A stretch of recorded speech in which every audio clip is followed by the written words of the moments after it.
The national elections are looming, but the youth vote is still straddling behind. At least 9 million people have not registered to vote this year, and the bulk of them are young people. According to 2017 figures from Stats SA, the youth make up almost half of the country's population. Joining us in studio to unpack the youth vote is political commentator Jamie Mighti, and Mhlanganisi Madlongolwana from Activate SA joins us from our Cape Town studio. Gentlemen, good morning. Thank you so much for your time. Thank you for inviting us. Thank you.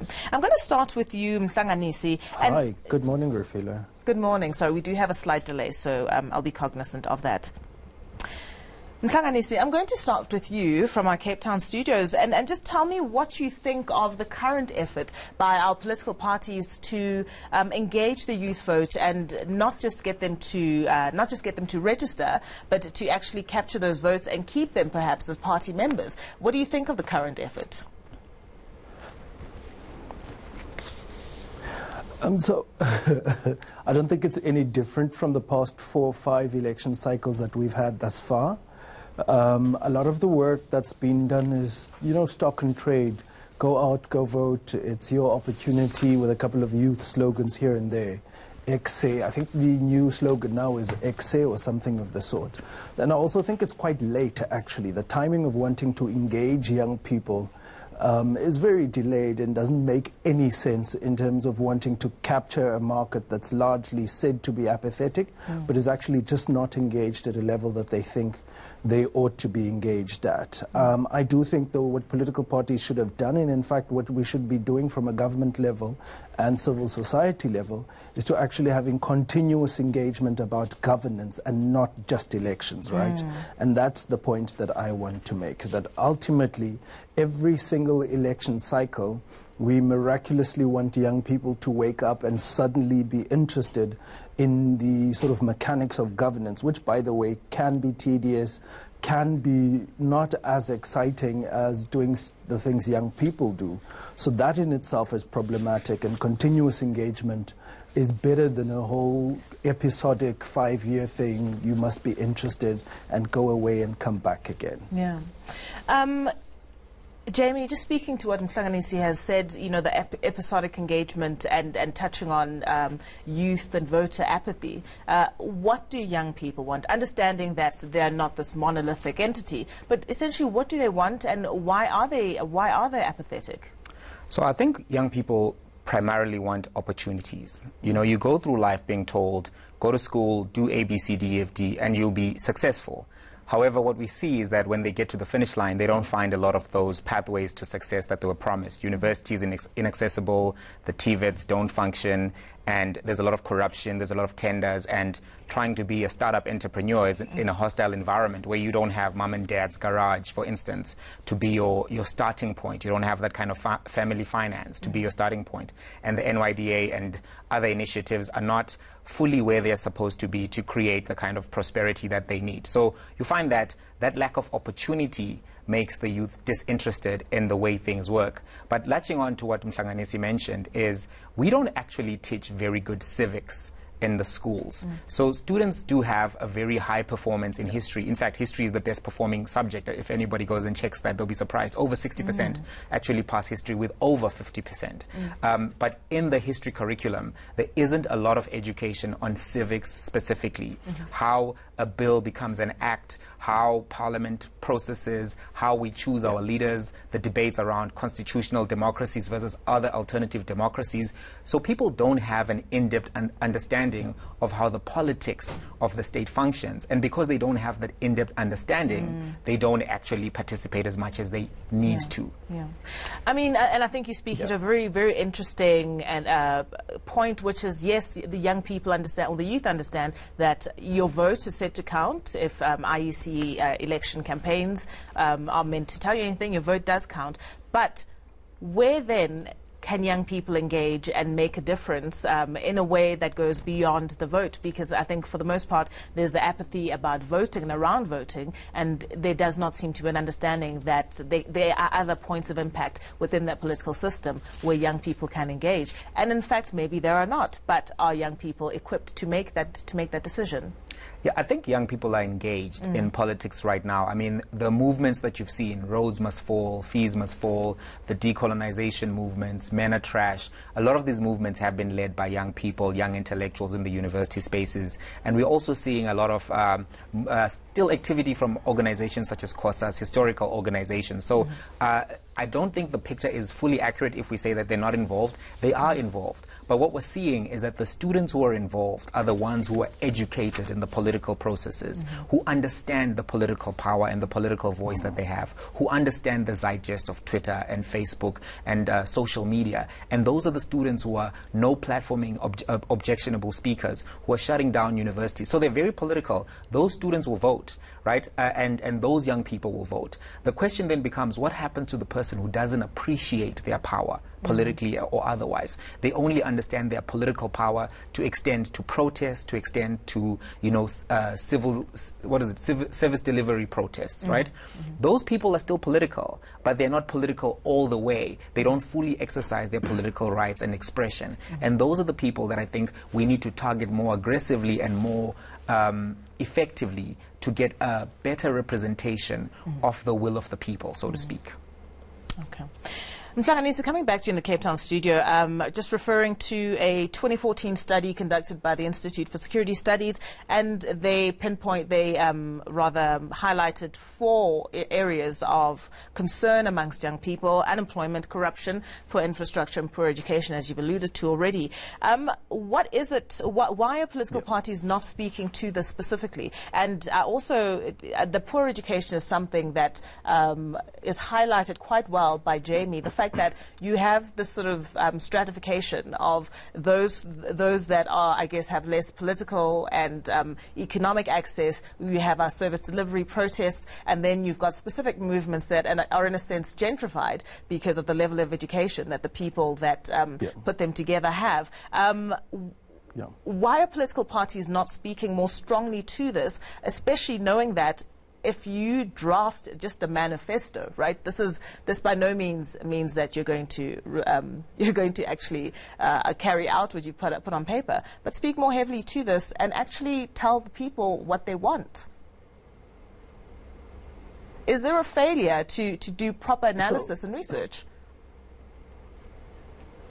Not necessarily. I think, and this is the interesting part, all 4 of the challenges you've just quoted are actually governance challenge and not politics challenges. And I think that's the most important thing we need to look at, right? Is that when you want to emphasize the importance of the vote and universal suffrage in general, that's ultimately your opportunity to participate in what your government looks like. And I think when we start making that clear distinction, that's where we start having sort of a clearer conversation around why it's important to participate in government processes. Because when you start participating in government processes, you can limit things like e-tolls, right?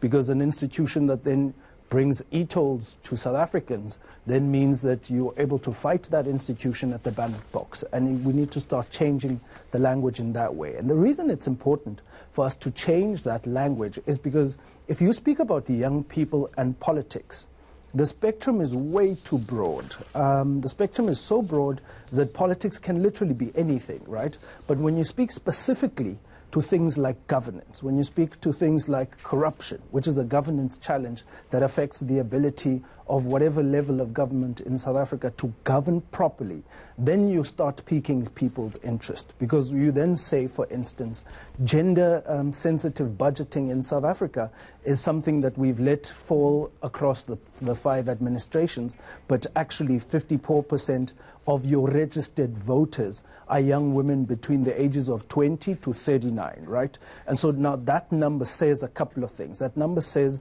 that there's a specific demographic that has a specific interest in how the country is governed. Now, when it's important to govern and sort of emphasize the importance of governance, is that in that demographic, you are now able to speak to their interests.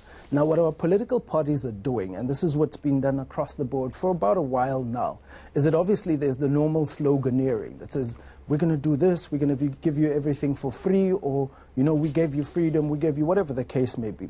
And they're not elevating the debate. And the reason why the debate's also not elevated is that a lot of the dynamic now has governance challenges, right? Load shedding, for instance, as a specific and a very painful example, is a governance challenge. It's a failure of specific governance for an institution that we've then given the responsibility to govern and run the institutions that are state-owned. Now, when we start changing the language, we speak to interests. Now you can pique people's interest. And Jamie makes an interesting point, is that the first thing he says is young people want jobs, young people want opportunity, and those things are a symptom or a result of governance. So once we start changing the language and moving it to a governance perspective, then we're going to have a different conversation. Absolutely. But also, more importantly, our political parties are complacent. And this is the interesting thing, right?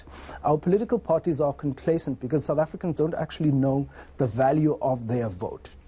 And this is a very interesting point, is that if you in South Africa as a political party get 45,000 votes, just 45,000 votes, that guarantees you a seat in Parliament.